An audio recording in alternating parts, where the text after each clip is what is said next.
ನಮ್ಮೂರ ಕಡೆನಲ್ಲಿ ಈ ಒಂದೇ ಯೋಧರು ನಿವೃತ್ತ ಆಗಿ ಬಂದ ಮೇಲೆ ಅಥವಾ ಯಾವುದೋ ಒಂದು ಅಂತಾರಾಷ್ಟ್ರೀಯವೋ ರಾಷ್ಟ್ರೀಯವೋ ಜಿಲ್ಲಾ ಮಟ್ಟದ ಒಂದು ಚಾಂಪಿಯನ್ಶಿಪ್ಪನ್ನು ಗೆದ್ಕೊಂಡ್ಬಂದರೆ ಯಾರೋ ಒಂದು ಕ್ರಿಕೆಟ್ ಕಪ್ಪು ಒಂದು ಟ್ರೋಫಿ ಹೊಡ್ಕೊಂಡು ಬಂದರೆ ಅವರನ್ನು ಬಹಳ ವಿಜೃಂಭಣೆಯಿಂದ ಭರ್ಜರಿಯಿಂದ ಸ್ವಾಗತ ಮಾಡ್ತಾರೆ. ಯಾಕಂದರೆ ನಮ್ಮೂರಿನ ಹೆಸರಿಗೆ ಒಂದು ಗೌರವ ತಂದ್ಯಪ್ಪ ನೀನು, ನಮ್ಮೂರಿನ ಕುಲಪುತ್ರ ನೀನು ಅಂತ. ಆದರೆ ಜೈಲಿಗೆ ಹೋಗಿ ಹೊರಗಡೆ ಬಂದ ಮೇಲೆ ರೇವಣ್ಣ ಇವತ್ತು ಹೊಳೆನರಸೀಪುರಕ್ಕೆ ಭೇಟಿ ಕೊಟ್ಟರು. ಇವತ್ತು ಹೊಳೆನರಸೀಪುರದಲ್ಲಿ ಲಕ್ಷ್ಮೀ ನರಸಿಂಹ ದೇಗುಲಕ್ಕೆ ಭೇಟಿ ಕೊಟ್ಟು ರೇವಣ್ಣ ಮಾತನಾಡಿದ್ರು. ಭೇಟಿಯ ಬಳಿಕ ಕೋರ್ಟ್ನಲ್ಲಿ ಕೇಸ್ ಇರೋ ಕಾರಣ ಪ್ರಜ್ವಲ್ ಕೇಸ್ ವಿಚಾರಕ್ಕೆ ಯಾವುದೇ ಪ್ರತಿಕ್ರಿಯೆ ಕೊಡಲ್ಲ ಅಂತಂದ್ರು. ಪ್ರಜ್ವಲ್ ಬಗ್ಗೆ, ಪೆಂಡ್ರೈವ್ ಬಗ್ಗೆ ರೇವಣ್ಣನವರ ರಿಯಾಕ್ಷನ್ ಇವತ್ತು ನೋ ರಿಯಾಕ್ಷನ್. ನನಗೆ ನ್ಯಾಯಾಲಯದಲ್ಲಿ ಸಂಪೂರ್ಣವಾಗಿ ಗೌರವ ಮತ್ತು ನಂಬಿಕೆ ಇದೆ. ನ್ಯಾಯಾಲಯದ ಮೇಲೆ ಇವತ್ತಿನ ಸನ್ನಿವೇಶಗಳಲ್ಲಿ ಕೇಸ್ ಬಗ್ಗೆ ಪ್ರತಿಕ್ರಿಯೆ ಕೊಡೋದಿಲ್ಲ ಅಂತ ರೇವಣ್ಣ ಮಾತನಾಡಿದ್ದಾರೆ. ಅದರ ಜೊತೆಗೆ ದೇವೇಗೌಡರ ಜೊತೆಗೆ 60 ವರ್ಷಗಳಿಂದ ನಮ್ಮ ಜನ ನಿಂತಿದ್ದಾರೆ. ಈ ಬಾರಿಯ ಪರಿಷತ್ತು ಚುನಾವಣೆಯಲ್ಲೂ ಮುಂದೆಲ್ಲ ಚುನಾವಣೆಯಲ್ಲೂ ನಮ್ಮ ಜೊತೆಗೆ ಹಾಸನದ ಜನತೆ ನಿಲ್ತಾರೆ. ಕಳೆದ 60 ವರ್ಷಗಳಿಂದ ದೇವೇಗೌಡರಿಗೆ ಶಕ್ತಿ ಕೊಟ್ಟಿದ್ದಾರೆ. ಹೊಳೆನರಸೀಪುರ, ಹಾಸನ ಮತ್ತು ರಾಜ್ಯದ ಜನರಿಂದಲೇ ಗೌಡರಿಗೆ ಶಕ್ತಿ ಬಂದಿದೆ. 25 ವರ್ಷಗಳಿಂದ ನಾನು ಶಾಸಕನ ಕೆಲಸ ಮಾಡಿದ್ದೀನಿ. ನನಗೂ ಕೂಡ ಜನ ಶಕ್ತಿ ಕೊಟ್ಟಿದ್ದಾರೆ. ನಾನು ಬದುಕಿರೋವರೆಗೂ ಕ್ಷೇತ್ರದ ಜನರು ಧೃತಿಗೆಡಬೇಕಾಗಿಲ್ಲ. ಜನ ಕೊಟ್ಟಿರುವ ಸಹಕಾರಕ್ಕೆ ಮುಂದೆಯೂ ಋಣಿಯಾಗಿರ್ತೀನಿ ಅಂತ ರೇವಣ್ಣ ಮಾತನಾಡಿದ್ದಾರೆ. ವಿಧಾನ ಪರಿಷತ್ ಇಲೆಕ್ಷನ್ ಹಿನ್ನೆಲೆಯಲ್ಲಿ ಸಭೆಗಳಲ್ಲೂ ಕೂಡ ಭಾಗಿಯಾಗಿದ್ದೀನಿ ಅಂತ ಅಂದಿದ್ದಾರೆ ರೇವಣ್ಣ. ಏನೇನು ಮಾತನಾಡಿದ್ದಾರೆ ರೇವಣ್ಣ ಕೇಳಿಸ್ಕೊಳ್ಳಿ. ರೇವಣ್ಣ ಇವತ್ತು ಹೊಳೆನರಸೀಪುರಕ್ಕೆ ಬಂದು ಏನೇನು ಮಾತನಾಡಿದ್ರು ಅನ್ನೋದನ್ನ. ಎಲೆಕ್ಟ್ರಾನಿಕ್ ಮೀಡಿಯಾ ಇರ್ಬೋದು, ಪ್ರಿಂಟ್ ಮೀಡಿಯಾ, ಎಲ್ಲ ಪತ್ರಿಕಾ ಸ್ನೇಹಿತರಿಗೆ ನಾನು ವಂದನೆ ಸಲ್ಲಿಸಿ, ಇವತ್ತು ನ್ಯಾಯಾಲಯದಲ್ಲಿ ಕೇಸ್ ಇರುವಾಗ ನಾನು ಯಾವುದೇ ರಿಯಾಕ್ಷನ್ ಕೊಡೋದಕ್ಕೆ ತಯಾರಿಲ್ಲ. ಏಕೆಂದರೆ ನನ್ನ ನ್ಯಾಯಾಲಯದ ಬಗ್ಗೆ ಗೌರವ ಇದೆ ಮತ್ತು ನಾನು ದೇವ್ರ ಮೇಲೆ ನಂಬಿಕೆ ಇರೋವಂಥ ನನಗೆ.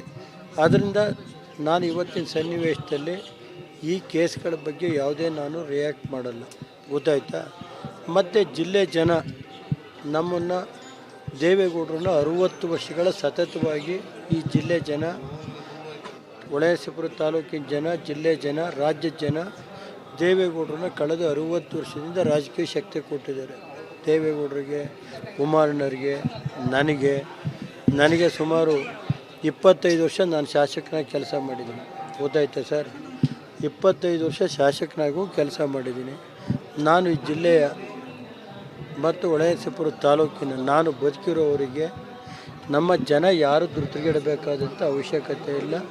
ನಿಮ್ಮ ಜೊತೆ ಇರ್ತೀವಿ. ನಮ್ಮ ಕುಟುಂಬ, ದೇವೇಗೌಡರು, ನಾನು, ಕುಮಾರಣ್ಣ ಎಲ್ಲ ನಿಮ್ಮ ಜೊತೆ ಇರ್ತೀವಿ. ಯಾವುದೇ ಧೃತಿಗೆಡಬೇಕಾದಂಥ ಪ್ರಮೇಯ ಇಲ್ಲ, ಗೊತ್ತಾಯ್ತಾ.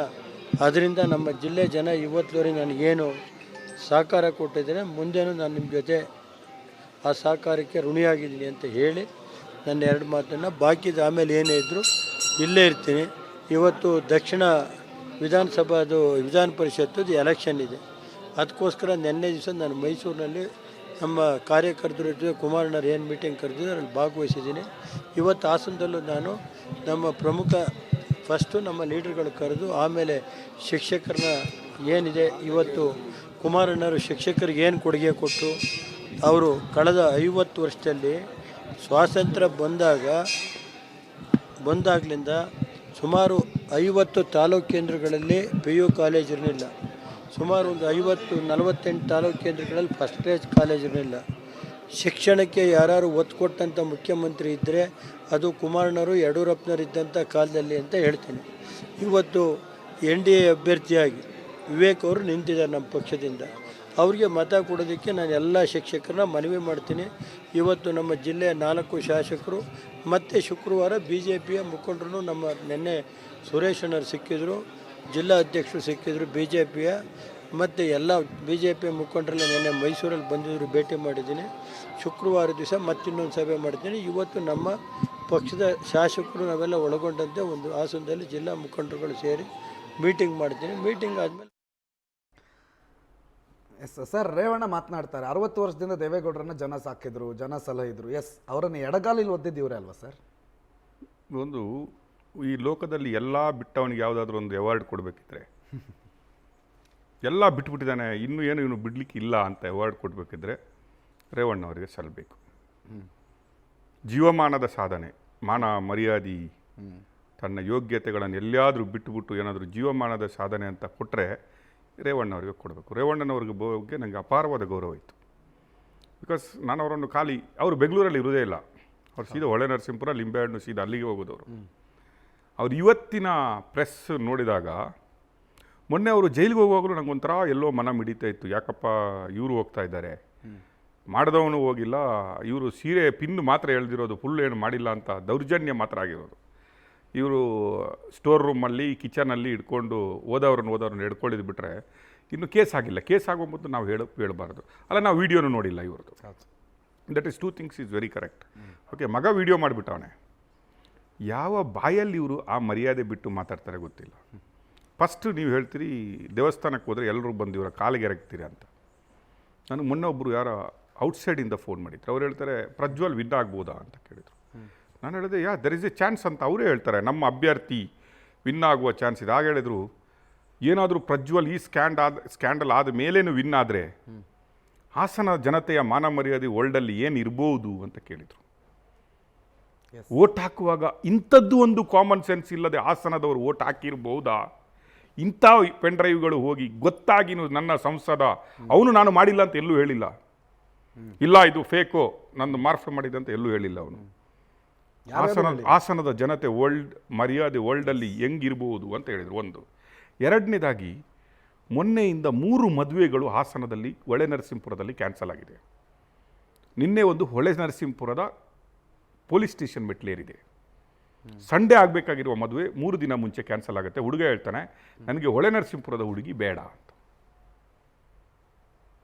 ನಾನು ಬೇಕಾದರೆ ಸಾಯ್ಲಿಕ್ಕೆ ರೆಡಿ ಇದ್ದೀನಿ, ಮದುವೆ ಆಗದೆ ಕೂತ್ಕೊಳ್ಳಿಕ್ಕೆ ರೆಡಿ ಇದ್ದೀನಿ, ಒಳಗಡೆ ಹಾಕೋದಾದ್ರೆ ನನ್ನನ್ನು ಒಳಗಡೆ ಹಾಕ್ಬಿಡಿ, ನಾನು ಹೊಳೆ ನರಸೀಪುರದ ಹುಡುಗಿಯನ್ನು ಮದುವೆ ಆಗಲ್ಲ ಅನ್ನುವ ಸ್ಥಿತಿಗೆ ಹೊಳೆ ನರಸೀಪುರ ಮತ್ತು ಹಾಸನ ಡಿಸ್ಟ್ರಿಕ್ಟ್ ಬಂದಿದೆ. ಅಂಥದ್ರಲ್ಲಿ ಇನ್ನೂ ಇವನ ಕಾಲಿಗೆ ಬೀಳುವಂಥವ್ರು ಇದ್ದಾರೆ ಅಂತ ಹೇಳಿದ್ರೆ, ಇದನ್ನು ಏನಾದರೂ ನಾವು ಟೆಲಿಕಾಸ್ಟ್ ಮಾಡಿದರೆ, ಇವತ್ತು 100 ಜನ ಲೈನಲ್ಲಿ ಬೀಳುವ ಏನಾದರೂ ಟೆಲಿಕಾಸ್ಟ್ ಮಾಡಿದರೆ, ಸೀರಿಯಲ್ ರೇಪಿಸ್ಟು ಲೈಂಗಿಕ ದೌರ್ಜನ್ಯದ ಕೇಸಲ್ಲಿ ಒಳಗಡೆ ಹೋಗಿ ಬಂದ ರೇವಣ್ಣನವರ ಸೀರಿಯಲ್ ರೇಪಿಸ್ಟ್ ಮಗನ ಅಪ್ಪ, ಓಕೆ, ಅದೇ ಮನೆಯಲ್ಲಿ ರೇಪ್ ಆಗಿರೋದು, ವಿಡಿಯೋ ಆಗಿರೋದು ಅಂತ ಏನಾದರೂ ತೋರಿಸ್ಬಿಟ್ರೆ, ನೀವು ಹೇಳಿ ಹಾಸನದ ಜನತೆ ಹೊಳೆ ನರಸೀಪುರದ ಪ್ರಜೆಗಳ ಜನಸಾಮಾನ್ಯರ ಮರ್ಯಾದೆ ಯಾವ ಲೆವೆಲ್ಗೆ ಬರ್ಬೋದು? ಜಾಗತಿಕವಾಗಿ ಹರಾಜಾಗುತ್ತೆ. ನಂಬರ್ 1. ಈ ಮುಟ್ಟಾಳ ಪಾಪಿ ಅದರ ಮೇಲೆ ದೇವ್ರ ಬಗ್ಗೆ ಮಾತಾಡ್ತಾನೆ. ದೇವರು ಇರೋದು ದುಡ್ಡಿದ್ದವನಿಗೆ ಮಾತ್ರನಾ? ದುಡ್ಡಿದ್ದವನಿಗೆ ಕ್ಯೂ ಅಲ್ಲಿ ಮೊದಲ ಸ್ಥಾನ ದೇವರು, ಅವನಿಗೆ ಮೊದಲ ಪ್ರಸಾದ, ಅವನಿಗೆ ಮೊದಲ ಹಾರ, ಅವನಿಗೆ ಎಸ್ಕಾರ್ಟ್, ಅವನಿಗೆ ಮೊದಲ ಪೂಜೆ. ಅಂದರೆ ದುಡ್ಡಿಲ್ಲದವರಿಗೆ ದೇವರಿಲ್ಲ. ಇವರು ಯಾವ ಪಾಪಿಗಳು ಇನ್ನೊಂದು 500 ರೇಪು ಸಿಕ್ಕಿದ್ರೂ ಇವರಿಗೆ ದೇವರಿದ್ದಾನೆ. ಆ ಮುಖಕ್ಕೆ ಬೇರೆ ಕೇಡು, ಕುಂಕುಮ, ಆ ಕೈಗೆ ಒಂದು 50 ದಾರ, ಆ ಲಿಂಬೆಹಣ್ಣು. ನನಗೆ ಯಾರು ಹೇಳಿದರು ಲಿಂಬೆಹಣ್ಣು ಮಾರುವಳನ್ನು ಬಿಟ್ಟಿಲ್ಲ ಅಂತ. ಲಿಂಬೆಹಣ್ಣು ಮಾರುವಳದು ಒಂದು ಸ್ಟೋರಿ ಇದೆ ಅಂತ ಹೇಳಿದರು. ತರಕಾರಿ ಮೀನು ಮಾರುವವ್ರದ್ದು ಸ್ಟೋರಿ ಇದೆ ಅಂತ ಹೇಳಿದರು. ಅದೆಲ್ಲ ಪಕ್ಕಕ್ಕಿಡುವ ಇನ್ನೊಂದು ಅವ್ರು ಮಾತು ಹೇಳಿದರು. ದೇವೇಗೌಡರನ್ನು 60 ವರ್ಷ 25 ವರ್ಷ ನನ್ನನ್ನು ನಿಮ್ಮ ಜನ್ಮಕ್ಕೆ 60 ವರ್ಷ ನಿಮ್ಮನ್ನು ಬೆಳೆಸಿದ ಜನರಿಗೆ 25 ವರ್ಷ ನಿನ್ನನ್ನು MLA ಮಾಡಿ ಬೆಳೆಸಿದ ಜನಗಳ ವಯಸ್ಸಾದ ತಾಯಿಯಂದಿರ ನಿನ್ನ ಮಗನಿಂದ ರೇಪು, ನಿನ್ನಿಂದ ಸೀರಾಪರಣ ಆಗತ್ತಲ್ಲ, ವಸ್ತ್ರಾಪರಣ. ಯಾವ ಬಾಯಲ್ಲಿ ಏನು ಹೊಲಸಿಟ್ಕೊಂಡು ಮಾತಾಡ್ತಾನೆ ಈ ಮನುಷ್ಯ? 60 ವರ್ಷ 25 ವರ್ಷ ನಮ್ಮೊಟ್ಟಿಗೆ ನಿಂತಿದ್ದೀರಿ. ಕುಮಾರಣ್ಣ ಅಂತ, ಇವನು ಕುಮಾರಣ್ಣನಿಗೆ ಅಣ್ಣ ಇರಬೇಕು. ಅಣ್ಣ ಇವತ್ತು ಈಗ ಕುಮಾರಣ್ಣನ ಮಾತಾಡ್ತಾ ಇರಲಿಲ್ಲ. ಇವತ್ತಿಂದ ಕುಮಾರಣ್ಣ ಇವತ್ತು ನೋಡಿ, ಇವತ್ತು 50 ಸಲ ಕುಮಾರಣ್ಣನ ಸ್ವತಂತ್ರದ ನಂತರ ಕುಮಾರಣ್ಣನೇ ಎಲ್ಲ ತಂದಿದ್ದು. ಶಾಲೆ ಏನು ಇರಲಿಲ್ಲ, ಕುಮಾರಣ್ಣನೇ ತಂದು ಹಾಕಿರೋದು ಎಲ್ಲ ಅಂತ ಇವತ್ತು ಹೇಳ್ತಾರೆ. ಯಾಕಂದ್ರೆ ಈಗ ಕುಮಾರಣ್ಣ ಬೇಕು. ಈಗ ಫ್ಯಾಮಿಲಿ ಒಂದಾಗ್ತಾ ಇದೆ, DNA ಒಂದಾಗ್ತಾ ಇದೆ. ಕುಮಾರಣ್ಣ ಇವರು ಹೇಳೋ ಮಾತು ಹಾಸನದ ಜನತೆ ಏನು ಎಲೆ ಅಡಿಕೆ ಹಾಕಿ ಉಗಿಬೇಕು. ಎಲೆ ಅಡಿಕೆ ಹಾಕ್ಬಿಟ್ಟು ಉಗಿಬೇಕಲ್ಲಿ. ಪತ್ರಕರ್ತರಿಗೆ ಮತ್ತು ಮೀಡಿಯಾದವರಿಗೆ ವಂದನೆಗಳೊಂದಿಗೆ. ಯಾಕೆ ರೇಪ್ ಸೀನ್ ತೋರಿಸಿದ್ವಲ್ಲ ಇಡೀ 15 ದಿನ, ಈ ಮುಟ್ಟಾಳ ನಿನ್ನ ಮಗ ಎಂಥವನು, ನೀನೆಂಥವನು ಅಂತ ತೋರಿಸಿದ್ವಲ್ಲ. ಪತ್ರಕರ್ತರಿಗೆ ಮತ್ತು ಎಲ್ಲ ಚಾನಲ್ಗಳಿಗೆ ಮಾಧ್ಯಮದವರಿಗೆ ವಂದನೆಗಳೊಂದಿಗೆ ಶುರು ಮಾಡಿ. ಇವನ ವಂದನೆ ತೆಗೆದು ಮುಖಕ್ಕೆ ಬಿಸಾಕಬೇಕಿತ್ತು. ಇನ್ನು ಏನು ಡೋಂಟ್ ಯು ಫೀಲ್ ಸೇಮ್? 60 ವರ್ಷದ ದೇವೇಗೌಡರ ಬಗ್ಗೆ ಕಿಂಚಿತು ನೈತಿಕತೆ ಇದ್ದಿದ್ರೆ ಮನುಷ್ಯ ಅಲ್ಲೇ ಹಗ್ಗ ಹಾಕೊಂಡು ಸಾಯ್ಬೇಕಿತ್ತು ಇವತ್ತು. ಆ ರೀತಿಯ ಮಗ ಮಾಡ್ಕೊಂಡಿದ್ದಾನೆ. ಮಾನ ಮರ್ಯಾದೆ ಏನಾದರೂ ಇದೆಯಾ? ಇನ್ನೂ ಮಗ ಬಂದಿಲ್ಲ. ಮಗನನ್ನು ಕರೆಸುವ ನೈತಿಕತೆ ಇರುತ್ತೆ. ಈ ಮುಟ್ಟಾಳ MLCಗೆ NDAಗೆ ತಿರುಗ್ತಾನಂತೆ. NDA ಅಭ್ಯರ್ಥಿ ಯಾವ BJP ಅವರು ಅವರು ಮಾನ ಮರ್ಯಾದೆ ಇಷ್ಟು ಬಿಟ್ಟಿದ್ದಾರೆ ಅಂತ ಅನ್ಸ್ಕೊಂಡಿಲ್ಲ ನಾನು, ನಿಜವಾಗಿ ಹೇಳ್ತೀನಿ. ಇಷ್ಟು 1-2 ಸೀಟಿಗಾಗಿ BJP ಅವರು ಈ ಲೆವೆಲ್ಗೆ ಇಳಿತಾರೆ ಅಂತ ನಾನು ಲೈಫಲ್ಲಿ ಎಣಿಸಿಲ್ಲ. ಅವರಿಗಾದ್ರೂ ನೈತಿಕತೆಯ ಪಾರ್ಟಿ ಅಂತ ಎಣಿಸ್ಕೊಂಡವ್ ನಾನು ಯಾವಾಗಲೂ. ನಾನು ಯಾವಾಗಲೂ ಲೈವಲ್ಲಿ ಹೇಳ್ತೀನಿ, I am also based from RSS ಅಂತ ಹೇಳ್ತೀನಿ. ಓಕೆ, ನೈತಿಕತೆ ಒತ್ತ BJP ಅಂತ ಎಣಿಸ್ಕೊಂಡಿದ್ದೆ ನಾನು. ಹೆಣ್ಮಕ್ಳ ಬಗ್ಗೆ ಬಂದಾಗ ಮೊದಲು ನಿಂತ್ಕೊಳ್ಳೋ ಪಾರ್ಟಿ BJP ಅಂತ ಎಣಿಸ್ಕೊಂಡಿದ್ದೆ ನಾನು. Don't you feel shame to say that? ಮಗನನ್ನು ಕರೆಸು, ನೈತಿಕತೆ ಇದ್ದರೆ ಅದನ್ನು ಬಿಟ್ಟುಬಿಟ್ಟು ನಾನು MLA ಓಟಿಗೆ ಮೀಟಿಂಗ್ಗೆ ಬಂದಿದ್ದೀನಿ ಅಂತ ಹೇಳ್ತಾರೆ. ಎಂಥ ಮುಟ್ಟಾಳ್ರಿ ಇವನು. ಅರೋಗೆನ್ಸಿ ನೋಡ್ರಿ, ಅರೋಗೆನ್ಸಿ ಲೆವೆಲ್. ಬಡವನಾದರೆ ಅಲ್ಲೇ ಬಾವಿಗೆ ಆರ್ತಾ ಇದ್ದ. ಊರಿಗೆ ಹೋಗಿ ನನ್ನ ಮುಖ, ಈ ದರಿದ್ರ ಮುಖವನ್ನು ಹೆಂಗೆ ತೋರಿಸೋದು ನನ್ನ ಊರಿಗೆ ಅಂತ ಹಗ್ಗ ಹಾಕೊಂಡ್ಬಿಡ್ತಾ ಇದ್ದ, ಸೂಸೈಡ್ ಮಾಡ್ಕೊಂಡ್ಬಿಡ್ತಾ ಇದ್ದ. ಯಾವ ಅಪ್ಪನೂ ಕ್ಷಮಿಸಲಾಗದ ತಪ್ಪು ಮಾಡಿದ ಅಪ್ಪ ಅಲ್ಲ ರೀ, ನಾನು ನಿಮ್ಗೆ ಹೇಳಿಲ್ವಾ ನೂಲಿನಂತೆ ಸೀರೆ ಅಂತ. ಮಾನ ಮರ್ಯಾದೆ ಬೀದಿಗೆ ಬಂದ್ಬಿಟ್ಟಿದೆ. ಇನ್ನು ಏನು ಮುಚ್ಕೊಳ್ಳಿಕ್ಕೆ ಪೌಡ್ರ್ ಹಾಕೊಂಡ್ರು ಆಗಲ್ಲ, ಮೇಕಪ್ಪನ್ನು ಕರ್ಕೊಂಡೋಗಿ ಹಾಕಿದ್ರು ಆಗಲ್ಲ. ಇನ್ನು ಒಪ್ಕೊಂಡ್ಬಿಟ್ಟು ಅವನನ್ನು ಕರ್ಸ್ಕೊಂಡ್ಬಿಟ್ಟು ನ್ಯಾಯ ಕೊಡಿಸಿ, ಅದಿದ್ರೆ ನೈತಿಕತೆ ಅಂತ ಹೇಳ್ಬೋದು. ಅವ್ರು ಹೇಳುವ ಮಾತೇನು? ಧೃತಿಗೆಡಿಬೇಡವಿ ನಾನು ಬದುಕುವರೆಗೆ. ನಿನ್ನ ಜನ್ಮಕ್ಕೆ ಸರ್, ಆ ಧೃತಿಗೆಡಬೇಡಿ, ನಾನಿದ್ದೀನಿ. ಧೃತಿಗೆಡಬೇಕಾಗಿದ್ದು ನಿನ್ನಂಥ ಮುಟ್ಟಾಳ ಫಸ್ಟ್. ಹಾಸನದ ಜನತೆ ಅಲ್ಲ. ಹಾಸನದ ಜನತೆ ರೇಪ್ ಮಾಡಿದ್ದಲ್ಲ ನಿನ್ನ ಮಗ. ನಿನ್ನ ಹೆಂಡತಿಯಲ್ಲಿ ಅಷ್ಟಷ್ಟು ದೊಡ್ಡ ಮಾತಾಡ್ತಾ ಇದ್ಲಲ್ಲ, ಬೈಕ್ ಅವನಿಗೆ ಎಲ್ಲಿ ಓಡೋಗಿದ್ದಾಳೆ ಈಗ? ಕಾನೂನಿಗೆ ನೀವು ಕೊಡೋಲ್ಲ. ನಿನ್ನ ಹೆಂಡತಿನ ಕರ್ಕೊಂಡೋಗಿ SITಗೆ ನೋಟಿಸ್ ಬಂದಿದ್ದಲ್ಲ, ಕರ್ಕೊಂಡೋಗಿ ಬಿಡಬೇಕಿತ್ತು ನೋಟಿಸ್ ಎದುರಿಸಲಿಕ್ಕೆ. ಕಾನೂನಿಗೆ ಕೊಡುವವರಲ್ಲ ಇವರು ಬೆಲೆ. ಕಾನೂನಿಗೆ ಬೆಲೆ ಕೊಡುವವರಲ್ಲ. SITದ ನೋಟಿಸ್ ಬಂದಿದೆಯಲ್ಲ, ಕರ್ಕೊಂಡೋಗಿ ಬಿಡಬೇಕಿತ್ತು. ಹೆಂಡ್ತಿರು ಹೋಗಿ ವಿಚಾರಿಸೋ, ಕೂತ್ಕೋ ಅಂತ ಬಿಡಬೇಕಿತ್ತು. ಧೃತಿಗೆಡಬೇಡಿ. ಧೃತಿಗೆಡ್ಸಿದವರೇ ಮುಟ್ಟಾಳ್ರು ಇವರು. ಧೃತಿಗೆಟ್ಟಿರೋದು ಇವತ್ತಲ್ಲ, 25 ವರ್ಷ 60 ವರ್ಷದ ಅರಾಜಕತೆ ಮಾಡಿದ್ರಲ್ಲ ಹಾಸನ, ಒಳೆ ನರಸೀಪುರ, ಅದರಿಂದ ಧೃತಿಗೆಟ್ಟಿದ್ದಾರೆ. ಸ್ವತಂತ್ರ ಸಿಗ್ತಾ ಇದೆ, ಖುಷಿ ಪಡಬೇಕೀಗ ಹಾಸನ ಒಳೆ ನರಸೀಪುರದ ಜನತೆ. ಧೃತಿಗೆಡಬೇಕಾಗಿದ್ದು ಇವನು ಮುಟ್ಟಾಳ. ವಾಟ್ ನಾನ್ ಸೆನ್ಸ್ ರೀ, ಏನು ಮಾತಾಡ್ತಾರೆ?